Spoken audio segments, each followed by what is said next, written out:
Today's guest is Lindsay Dayton LaShell, who is a marketing activist and the creator of the Open Lines Marketing Framework. Her work is to advance justice, equity, and sustainability through access to excellent marketing strategies for women, indigenous, queer, or POC founders, B Corps, and nonprofits.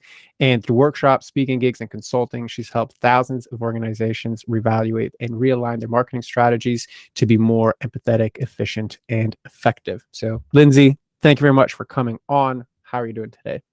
I'm great. Thanks. How are you?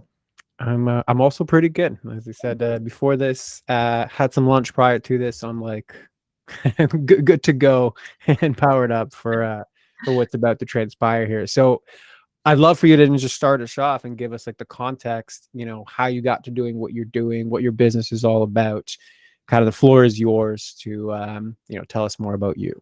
Sure. Yeah. I mean, I call myself a reluctant entrepreneur. I did not intend, I definitely didn't set out in this life to start a business. In 2015, I found myself in a marriage with somebody that was sort of chronically or underemployed. So I had the pressure of being the breadwinner and also was in an incredibly toxic work environment.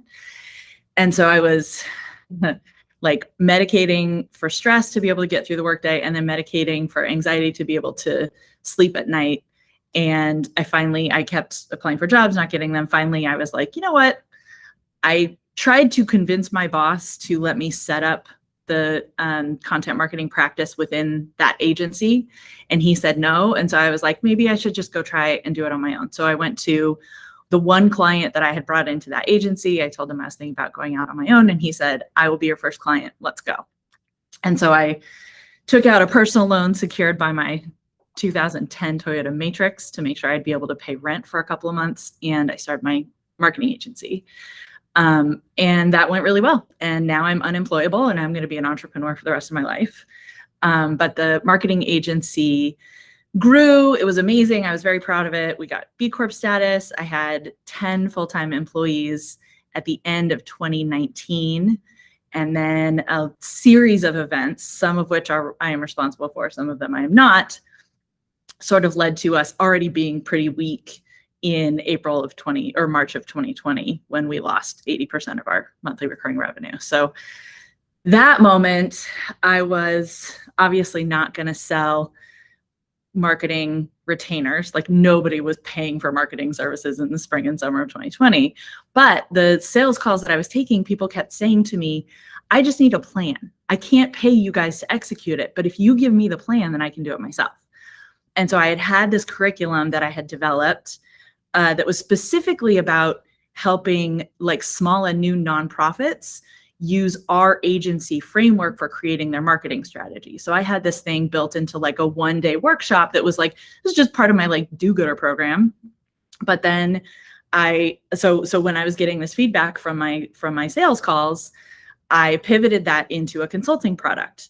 I called 5 prospects and I said, is this what you're asking for? And is this what you can pay for it? And 3 of them closed. And so that was like a huge turning point for me, where I just started to be honest about phasing out agency services and staff and clients and ramping up my new business, which I call Open Lines Marketing, and my new role as a marketing activist. So it's a really for me, I feel like so fulfilled that it is the job it scratches my do-gooder itch. It's challenging. I get to learn a ton all the time. And I just love the people I work with, because their success makes the world a better place, and I get to be a part of that. That's like, it's such a cool story of just following the threads of like what, like the world, the universe is kind of trying to tell you. Like, it's like I keep beating my head up against the wall here, trying to like force this thing to work. And I'm like, well, hold on, why don't I just look there? Like, maybe and then suddenly that unravels this whole other path that ends up being, more fulfilling, more impactful, and like just more of the things that you want, right? And I see you shaking your head, so I'm assuming like that's an accurate kind of. Okay, perfect. So I'd love to know that, like, given like growing an agency to 10 people, like, it's a very competitive market. It's not an easy thing to do. It's not an easy stress to have all these employees in place. and then pivoting successfully into this. It's like, one would from the outside looking in be like, well, like, you have the experience, fine, you pivoted, but like, you know what you need to do. Therefore, really the question then becomes like, what are the business challenges you're experiencing today that kind of bring you here to have this conversation? Do you know, it's interesting because the business challenges were not that different when I had an agency. They're obviously I've said for a long time, what I learned, one of the things I learned from being an agency owner, from being that kind of an entrepreneur, is that I think every organization is limited by their leadership. I think that's just true. It's like I could never figure out, I was like, so whenever something wasn't going the way I wanted in my agency, I would sort of do a lot of self-examination. I've been to a lot of therapy. And anyway, all that to say is this pattern is way bigger than my business today. And it's just feast or famine all the time. It's feast or famine. Like my clients are really happy. I do a net promoter score at the end of every client engagement, and they're very happy. They're happy to pay me to do more work. They're happy to introduce me to their people.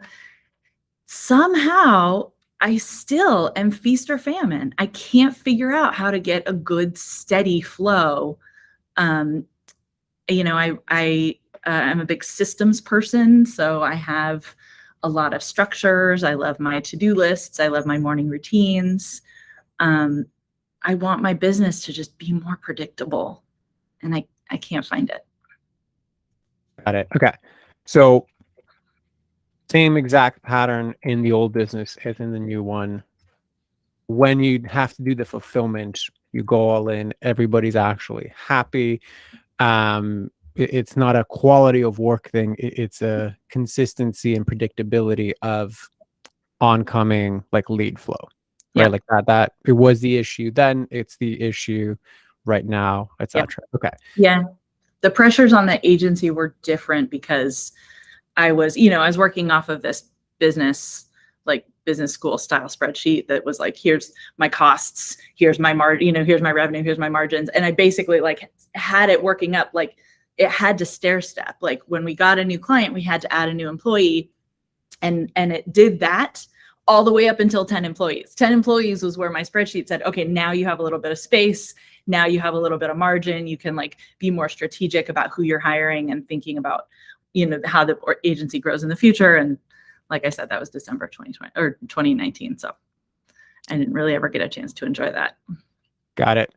Okay. So in that case, are you good if we just explore like the feast and famine bit like Sure. a bit more? Sure. Okay. Perfect.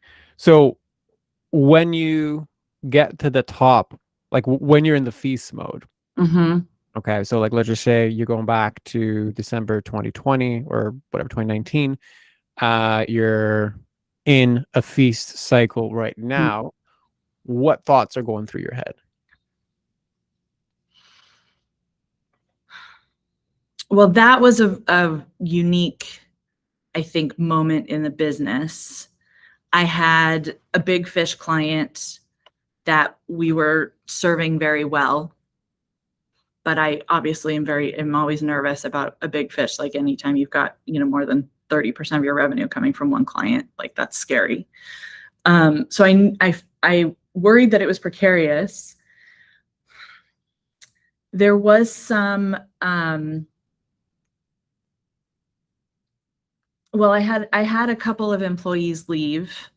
I'm very proud of the fact that employee number one, as a millennial, worked for me for 4 years. Employee number two worked for me for 3.5 years. Like, I feel like I couldn't have kept them any longer, but they were outgrowing the business. They were outgrowing their role faster than I could challenge them. But the institutional knowledge and the way they have been servicing this client was really going to be very difficult to replace. And so I was sort of teasing out a lot of different options in terms of scale back, pitch, maybe do patchwork of freelancers. I couldn't afford to hire the kind of seniority that I needed to do that. work, right? And so like I would have had to make some sacrifices in terms of like skill set or other sorts of institutional knowledge. And so I hadn't really figured any of that stuff out. Okay. But So, and just this could be a nuance, and correct me if I'm wrong or not. So like I asked you, okay, so what thoughts were going through your head yeah, during that time, or right. in any, just to say, feast cycle? Mm-hmm. Where your brain went to was really the decisions and the circumstances surrounding those. It's like Right. your employee leaving, Right. circumstantial, right? I'm nervous about a big client. Okay, well, we're kind of getting there, Mm-hmm. but it just, anyway, it's just an observation. It's interesting that your brain kind of went to giving me Solution. very good, rationalizations and circumstantial evidence and things like that. So Sure. if you ask yourself the same question again, like what were the thoughts going through your head? What might come up?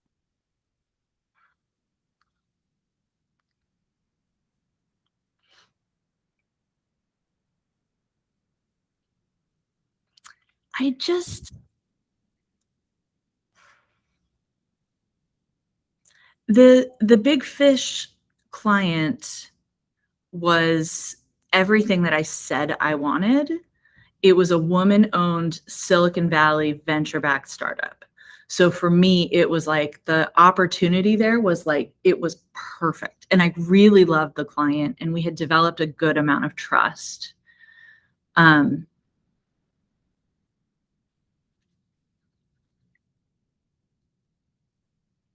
but if a second one like her had come along, I wouldn't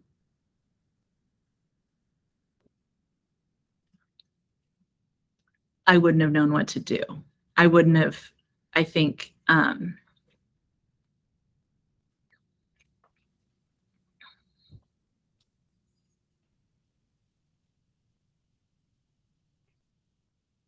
don't know. I didn't feel like I mean, we were doing a good job. I didn't feel like we weren't good enough. I didn't feel like we couldn't.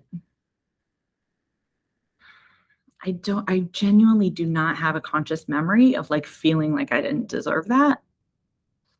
Okay. It's all good. So you mentioned, okay, if another client like her came in, Yeah. I wouldn't know what to do. So tell Yeah. me more about that. What do you mean? Well, so we just wouldn't have had the team. We wouldn't have been able to scale up to do that work. Um, at Given the the current resources at Yeah, the time. with the Okay. people that I knew and at the current resources. And like I hired and fired, a bunch of people. And the truth is that I am a much happier, more fulfilled entrepreneur when I don't have employees. But I didn't know that at this time because I had only done it with employees. And so I spent a lot of time worrying about making promises that it was going to be somebody else's job to fulfill. Okay. So you were making promises to yourself or to To my the client? clients that then would be my employees' job to like do the work, right? And if I wasn't confident that I knew who those people were that were going to do that work, then yeah. Got it. And you also mentioned initially that like, you were nervous, like that I had this big fish client, it was 30% of my revenue. This client was everything that I ever wanted, right? I Right. was really excited to work with them, etc. So what was the nerves? What was the nervousness about that? Just that if we lost them, if we lost that client, I would have to lose employees. It would hurt my business a lot. Okay. So it was kind of, I was worrying about the worst case scenario. Yeah. And I mean, ultimately, I'll tell you the like really crazy thing about how it played out is that some employees misrepresented how they were using their time working for this client. And so I thought that we were struggling to provide the services that we needed to provide within the budget that we had been given. Turns out that's not at all the case, but I only had the information that I had. And so because my employees were not being honest with me or with the client, I went back to renegotiate with the client to ask for more money because I was like, this is maxing out what we can do at this level. And she said, no, I can't do any more. And I was like, well, I can't do it for less. And so I ended up losing the client in February. Mhm. Got it.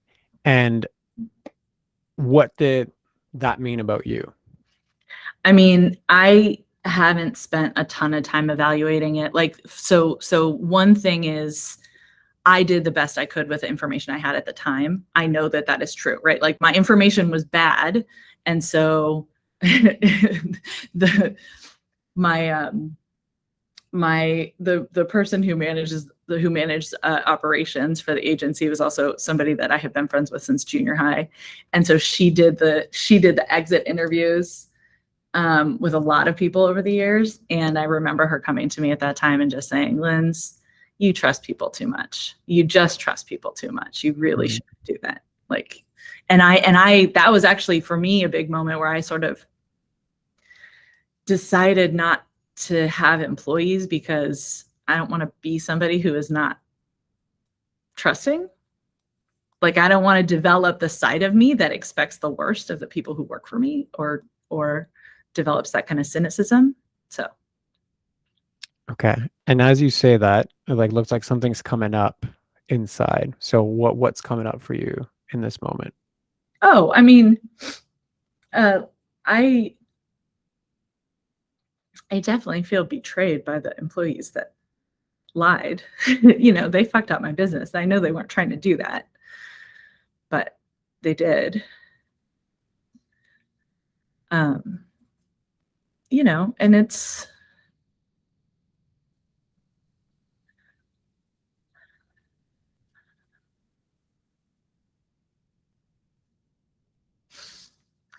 I don't I don't know how to expect less of people. I don't really want to. And I hold myself to a very high standard. And I work very hard. I don't have to say I am graceful about other people being who they are.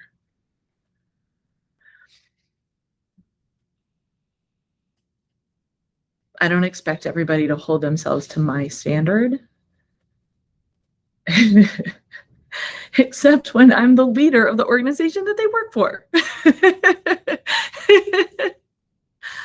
Okay. So are you cool if we begin to unpack that a bit more? Sure. Okay.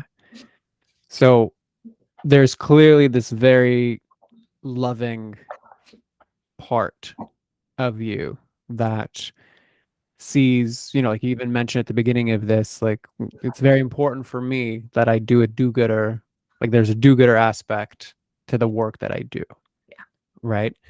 So to think less, and I'm just going to do this, I'm going to use that term not as a judgment term, but just kind of to illustrate the point or a comparison, like to think less of people would go against those values that want me to do good in the world. Like inherently, I believe people are good and they want good things and we can make a better world.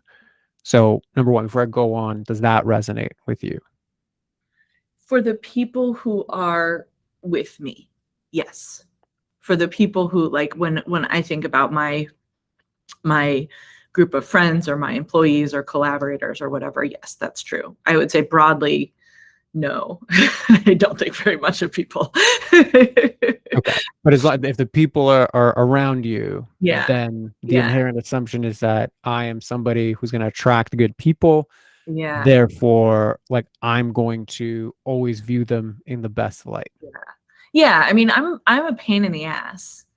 And my friends love me because of that. Like there's and my clients too, right? I'm really good at seeing what's true. I'm really good at naming it, even if it's hard. I'm like, it's embarrassing. It's really the first friend of mine that used the phrase WWLD, like substituting. I'm not a religious person, but like that just feels like a really, really scary high standard. And um,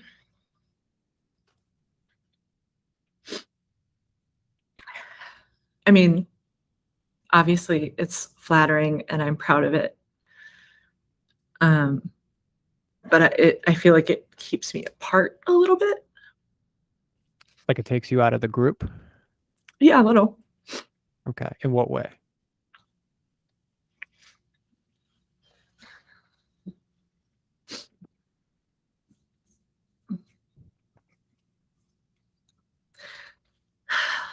I think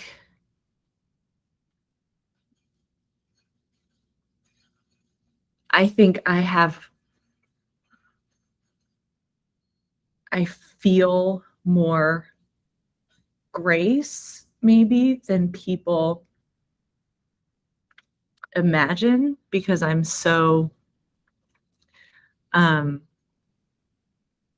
because I'm so quick to express right and wrong, because I'm so quick to name those things or say, you know what I mean? Like I feel like there's a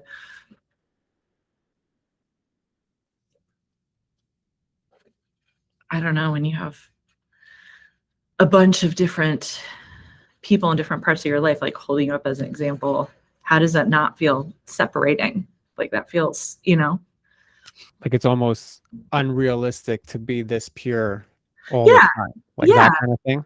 Okay. yeah. And so, Got and yeah, that's well said because I definitely have, especially in the last like 5 years, really, really learned how to like lean in more on my vulnerability and be more honest about the ways that I suck or the things that I struggle with and, you know, stuff like that. Because I don't want anybody to think that I think I'm perfect, you know?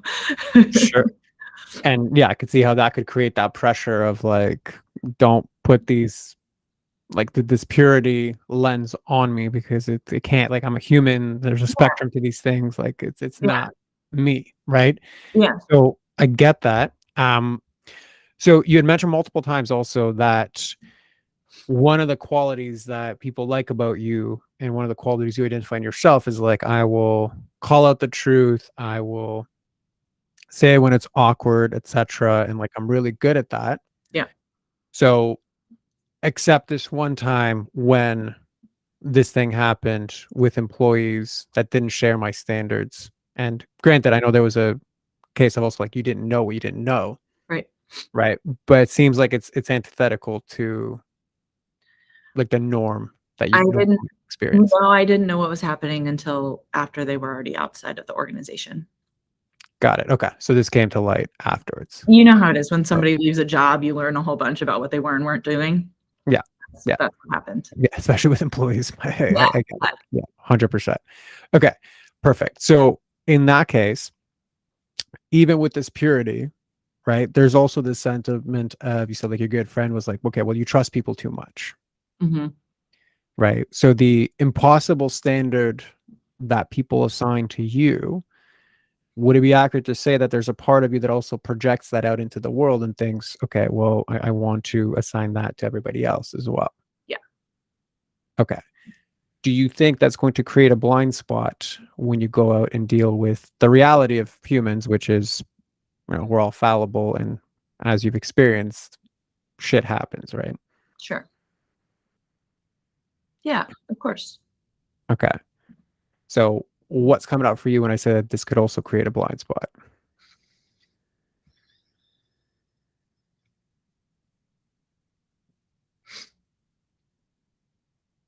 I accept that that is true. But I guess the nature of the blind spot is that you can't see it. And so I'm having a hard time, like, you know, learning how to roll with a professional sales process, learning how to accept and identify integrity or lack of integrity in those types of relationships, right? When you're like getting to know somebody or considering them as a potential client or whatever, like I feel like I don't know. I feel like I get it. I feel like my expectations of people are reasonable in those places. And I mean, I will say like I absolutely do.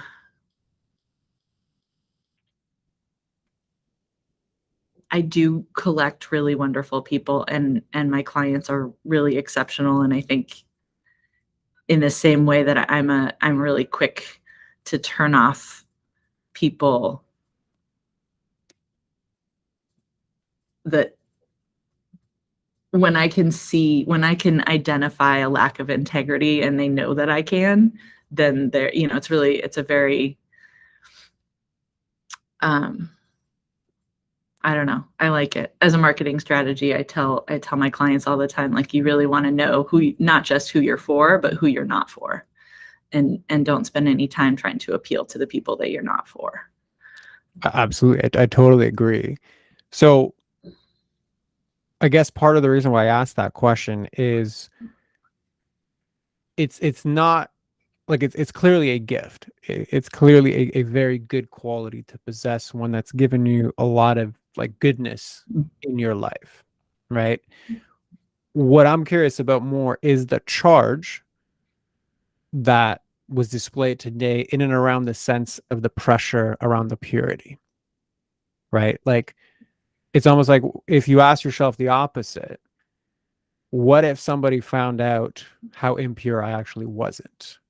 Then fill in the blank.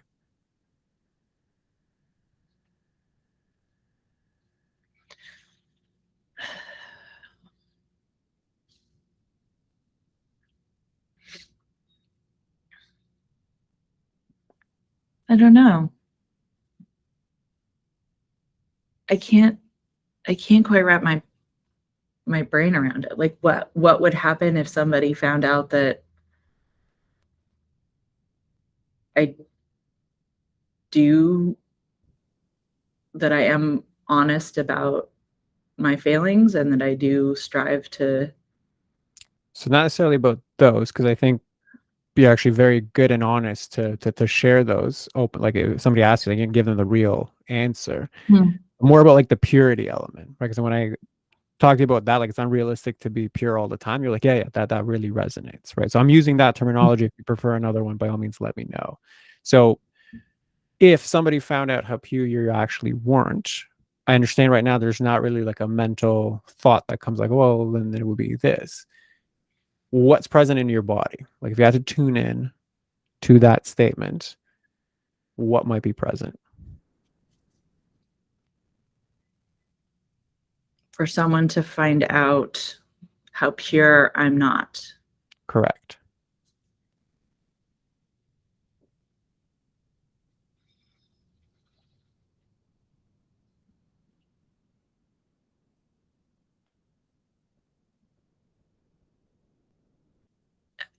It seems fine. Like, I don't understand because it is easy for me to be honest about it. So for people to find out, that seems like the right thing. Like, I mean, find out when and how it's relevant, whatever. Like, I don't need to shout from the rooftops, but Perfect. So what about the pressure? The pressure of all that always having to be true.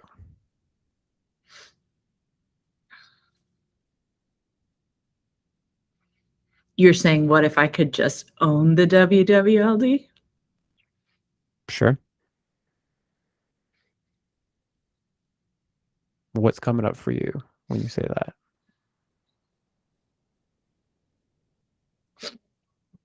It feels separate. Okay. What feels separate about it?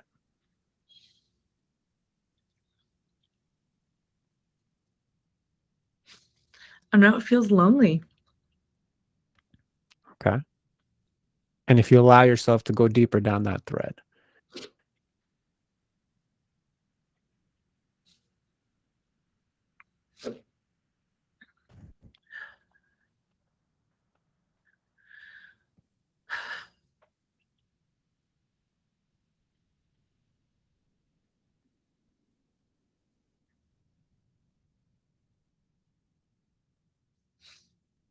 I don't know.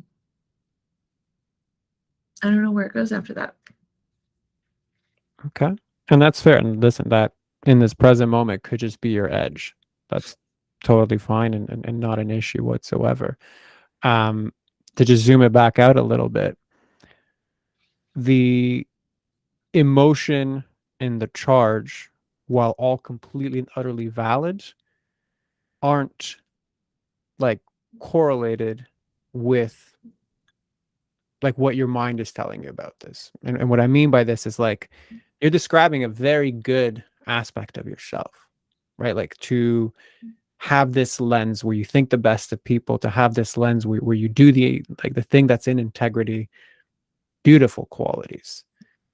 But there is some distortion about that quality, right? That is kind of like it's a different part of you that's seeping into and blending in and potentially distorting your experience of that day to day, right? Virtue of the fact that there's a loneliness to it, virtue of the fact that I'm going to be outside of like the tribe and like, I don't know if it's nobody can understand me or whatever it is. There's an ostracized part associated with that gift that seems to want the light of day, right? I don't know what it's all about. I'm just kind of reflecting back my observation of what's here and why I followed that thread there. So I'm curious, what about that resonates or what doesn't resonate with you? Well, I was worried we were going to get to this eventually, but I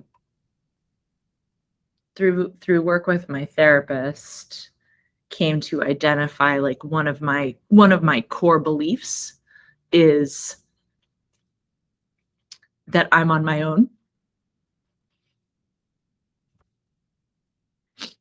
that nobody has my back. Yeah. So if I take this other part of me that looks good and use it to validate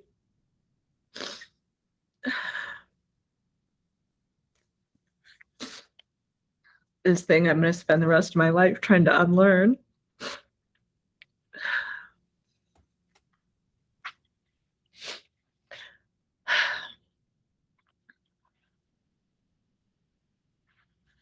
Jesus, is it always that? Is it just always that? Every time something doesn't work in my brain or my heart the way I want it to, I just got to go back and look at this thing and say,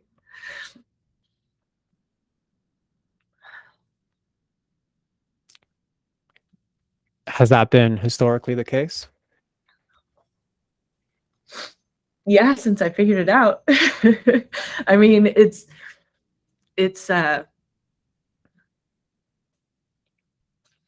there are other smaller root causes and explanations, but that one's always yeah, it's always there. So if you look at that core, like I am alone, like that core belief, right? So you're saying historically that has shown up in experiences in my life that have validated that to be as true.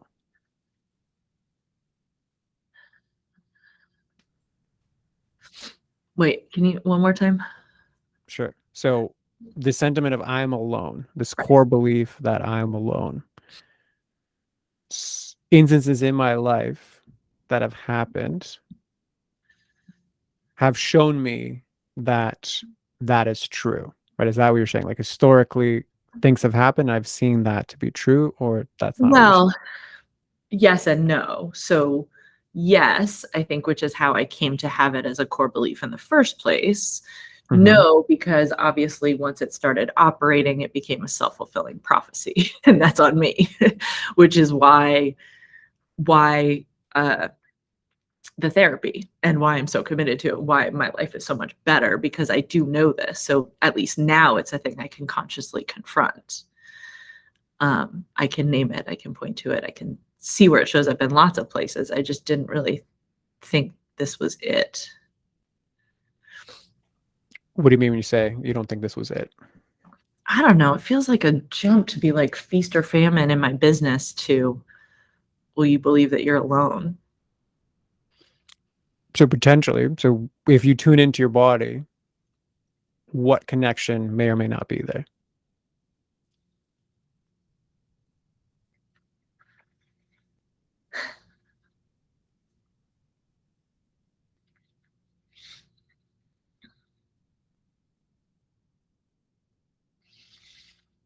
It makes sense in the context of the business of the agency. When I had all these employees, it's hard for me to track now because I've like really intentionally crafted my business to be something I can do. Like I have an assistant through an agency, so she's not even an employee. She's wonderful, she's committed, she's very, very good at what she does, and I couldn't do this without her. But my intention is never to grow. You know, I've sort of got all these business models that allow me to increase my revenue or my reach without increasing my level of effort or my, you know, without work. It's not work harder. It's not take more clients. It's like, let's figure out how to scale it more strategically. So I yes, with the agency, yes. Now it's a little bit harder for me to see. Except that the new business you've crafted to pretty much be optimized for being more or less alone. Well, yeah, I suppose. Yeah, got me there. Right. So what's coming up for you when I reflect that?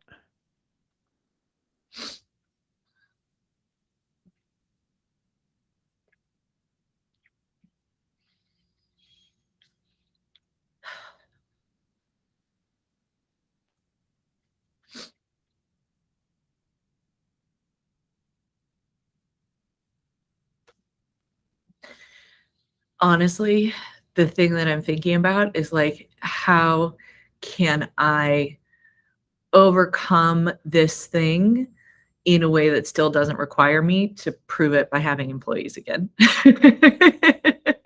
Right. So there's like that PTSD element of Right, what I had to go through, both the pressures of making payroll right, and then the betrayal. right.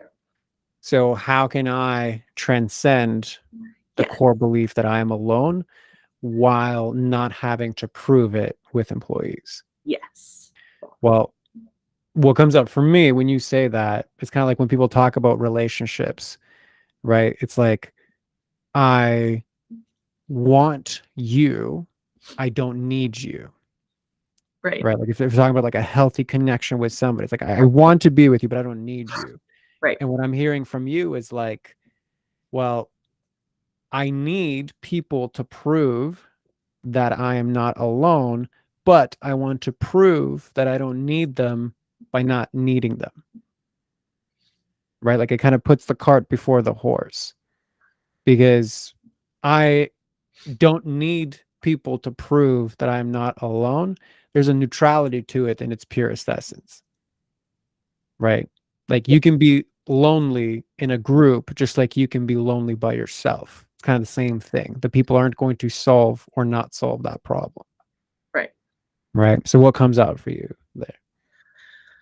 Yeah, good. You just said, yes, Lindsay, you don't have to have employees to overcome this.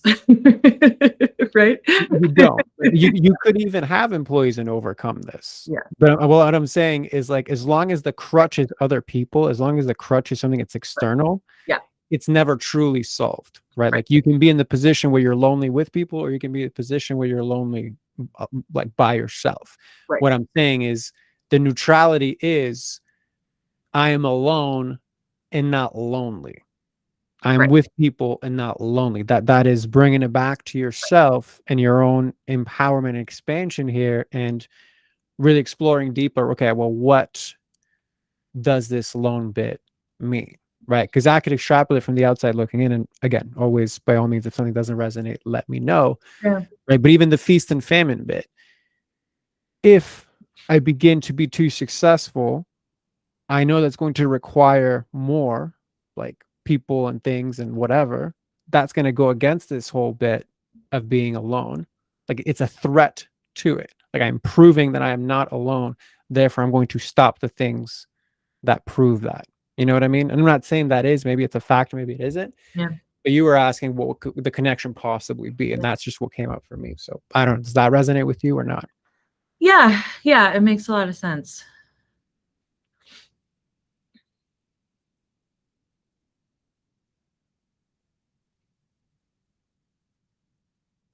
Yeah, it's funny because there are some parts of my business I can't wait to outsource them. Yeah. And I think that's a totally like the systematizing and the outsourcing and the delegating. Like you could think of that as a, like if you separate it out from like the human, what's left is like the strategy and then the skill set to delegate, both of which can exist on its own with or without the distortion of what it means in your relation to people and your attachment to them. Yeah. Right? Like the same delegation tactic is very different if one comes from the intention of, I'm alone, and one comes from the intention of I'm whole as I am. Right? Even though the outside tactic could look the same. And the only reason I point out this and I'm kind of anal about this is your brain has a very quick tendency to look at solving things externally. Yeah. Right? Just like we talk about the people, like I want to solve this alone thing without needing employees. Yeah. Great. But maybe that's just, it deflects from the real issue, which is, okay, where's the part of me that's wounded around this? Yeah. Right? Same thing with delegating, same thing with outsourcing. Right? So that's the only, like my specialty is in seeing how the vehicle of business really reflects areas where we are not free. And that's the only reason why I pointed out. Because you're so like, when the other gift you have is you're so good at systematizing, you're so good at like intellectually using your capacities to solve problems, then you end up with the problem of like, the man with the hammer, then everything becomes a nail. I say that And about myself all this is a feeling problem that you're trying to outthink your way out of, and that's never going to work. So how does that land for you? Yep.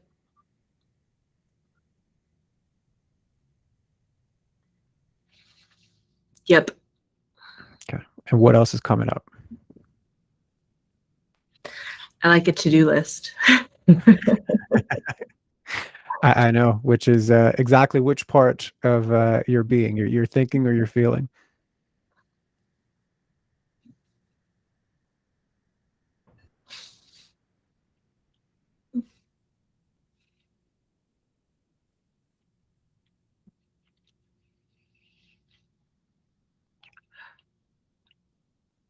I mean, obviously.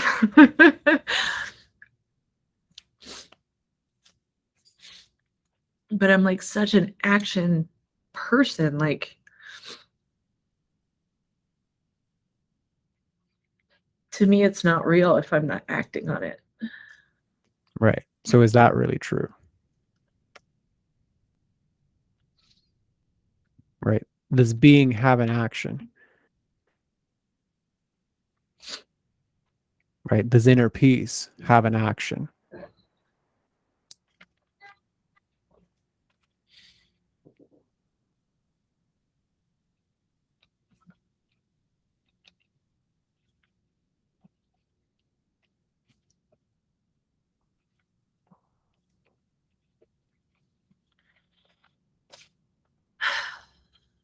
No.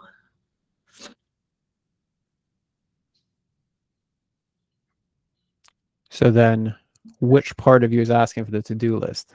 The one that wants to be and feel, or the one that wants to distract with doing? I mean,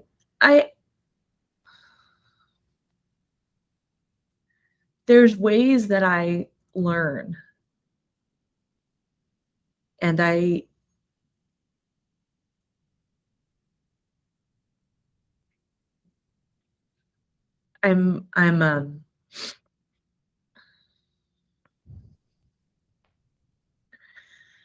I can learn and I can grow and I can adapt if I know which direction I should go to do that. So, so like the thing I'm thinking about, right? Like what I just wrote down is like, does being whole have an action? Okay. But I'm going to, I meditate every morning. I pick a mantra for my day. Like those are things that I can do that will create wholeness, right? So like, say what you want about intellectualizing with a to-do list, but like actually it helps me, right? It does move me in the right direction. Sure. And does it have to be one or the other?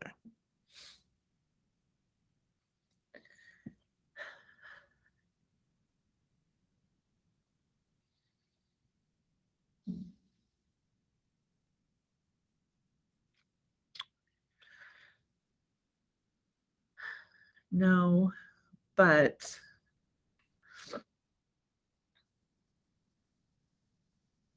I don't know.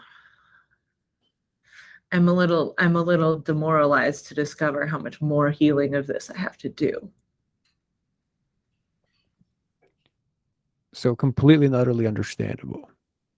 Like, as I talk to you, it's abundantly clear this is obviously not your first rodeo into this, just from the self-awareness to the practices to, everything that you've shared today. Right. So this sense of, well, I'm not complete, I'm not whole yet, I'm annoyed, right, at how much more healing I have to do, I would invite you to consider whether that's just the resistance to potentially seeing that the answer to this is a lot simpler than this working part of you has led you to believe, right? Because the essence and the intention behind what you're saying is how much work is there to do to get to this point of wholeness. Where my prompts thus far have been to just invite you to consider, what if that was actually a lot simpler, right? Because, like, does being require doing? And then your brain had a very hard time and wanted to like fight back, like, yes, but no, but kind of, but maybe, well, this way, yes, and this way, no. And you're actually correct in all of them. Like, I wouldn't, like the meditation, the mantras, that, I'm assuming journaling is something you do as well. That's all good and great. However, maybe you're just doing them looking in the wrong direction, because so much of the juice of like today's conversation actually came from your feeling body. And as somebody who's very intellectual, I know this both from myself and from clients, trying to outthink and outdo feeling problems is always a recipe for disaster and exhaustion. So when I prompt you about the being, really what I'm inviting you to consider is, instead of chasing peace and wholeness, are you allowing your wholeness to be present, including the parts that aren't pure, including the parts that are painful, including the parts that I don't really want to look at? And that's always easier said than done. So I know it's not a simple answer, but I'm just kind of sharing with you an alternative perspective on where I see your brain going, where I'm prompting you, and where the middle ground between those two is. Can you say that again? Okay, so because I said a bunch of different things, and my Well, apologies if I just kept throwing things away. So which part isn't clear, so I can give you a better answer? it's not that it's not clear. I'm having a hard time. I mean, I guess it is not clear. I'm having a hard time just grasping it, just the idea of it. Of being versus doing, or something else? Yeah. Yeah, I think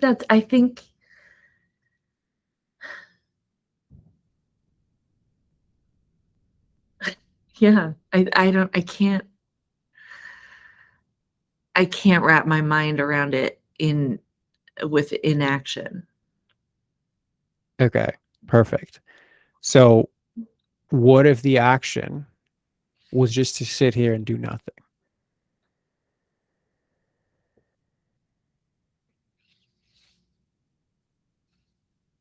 I mean, I wouldn't expect very much. Okay, perfect, right? So look at the response. Right.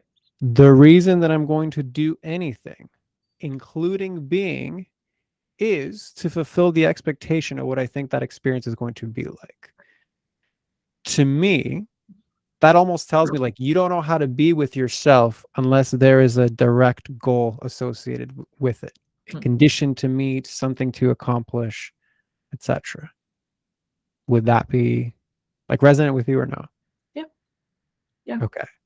So do you really know yourself if everything you do and who you are is attached to some sort of achievement or progress or performance? Or rather, how deeply do you know yourself? Be the better question.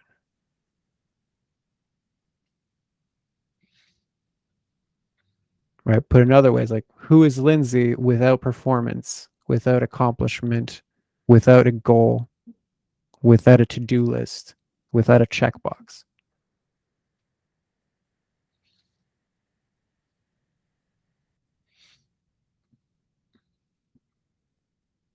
I don't know. That doesn't feel unknowable to me. What do you mean by that?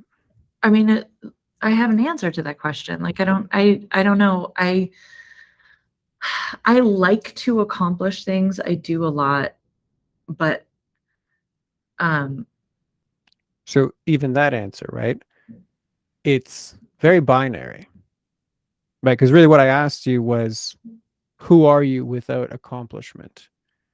And your answer was, well, like, it's not bad to want things. And I completely agree oh, with you, no, that's right? not what I meant at all. I mean, Okay, perfect. the answer in my head when you said, "Who am I when I'm not doing something?" is like, I'm kind. Okay. Like, I think,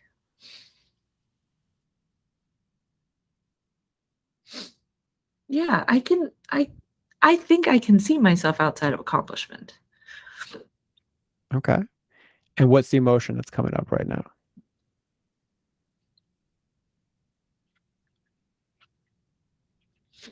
I don't know.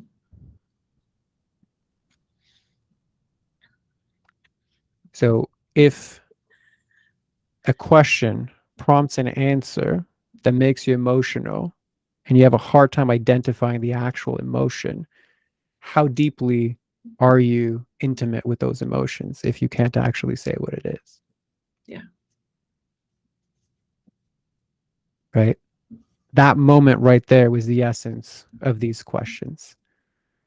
That is the spectrum of Lindsay, not the binary, I'm doing something, I'm not doing something, but the spectrum of you as a full human who has these parts that have been around for a long time, probably neglected for a long time, that are seeping into and blending into the doing, but that are having a very hard time being recognized, very hard time being acknowledged, felt, fully seen for who they are.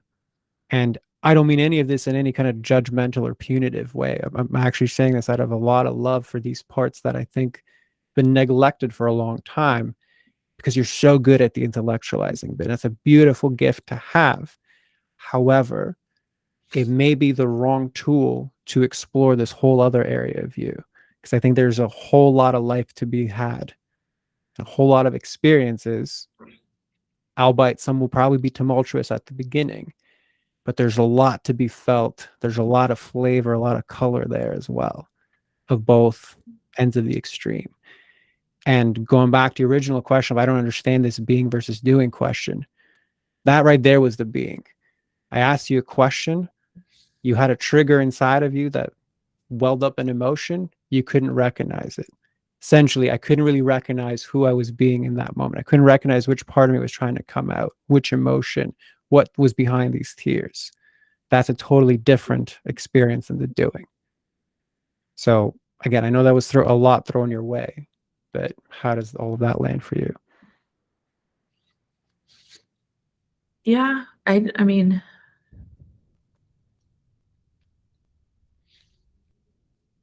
I hear it. I feel it. Yeah. So I don't want to push this further because I think you've actually gone deeper into this than probably anticipated. So again, I just wanted to acknowledge you for all of that and acknowledge you for the bravery they did take to do that. And also acknowledge the parts of you that decided to come up because I think there's a part of you that was ready to seep out through the cracks that it could find. And I think it's important for those pieces to be acknowledged, especially because the general operating system is always, let me focus on the doing and not the being, right? So basically, it's a long story short to say that all of you is welcome, and I appreciate you for bringing all of you to this conversation in such a beautiful way. And if that feels complete for you, you can let me know. If there's something left outstanding, by all means, let me know. So where are you at with that? Does this feel complete, or is there something left outstanding? I think it feels complete. Yeah.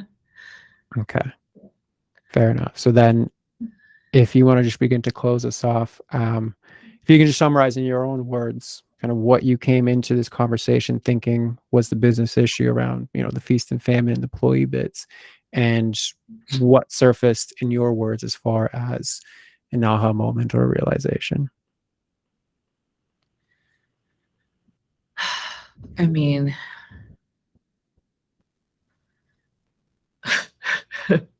I think for me, it's just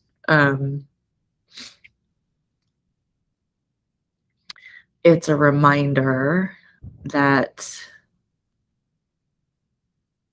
this core belief that I've been trying to heal from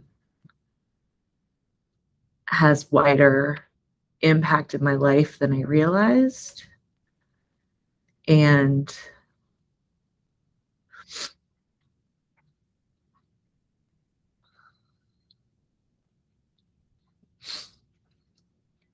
I need to think more about what it means to heal from it. I think that's the most succinct way for me to describe it. Fair enough. Yeah, I would agree with you. And if you want to just close us off and, just let everybody know where to find you and who's the best person to find you. Thanks. Yeah. So my clients are anyone who is engaged in work that makes the world more just, sustainable, or equitable, or anyone whose success contributes to those things. So I'm very proud to work with a lot of Black women entrepreneurs. As long as you're not selling guns or drilling for oil, then I want you to be successful. But if you're a white dude, you better come at me with something better than a plan that makes money for you. So that's those are my clients. I work with nonprofits, B Corps, all that kind of stuff. And you can find me at LinkedIn that's where I'm active. Lindsay LaShell on LinkedIn. And then my website, if you want to go check it out, is open-lines.co. Beautiful. Well, Lindsay, again, thank you very much for showing up in the way that you have, the vulnerability that you have. We'll include all that in the show notes as always. For everybody else listening, we'll see you on the next one. Thanks.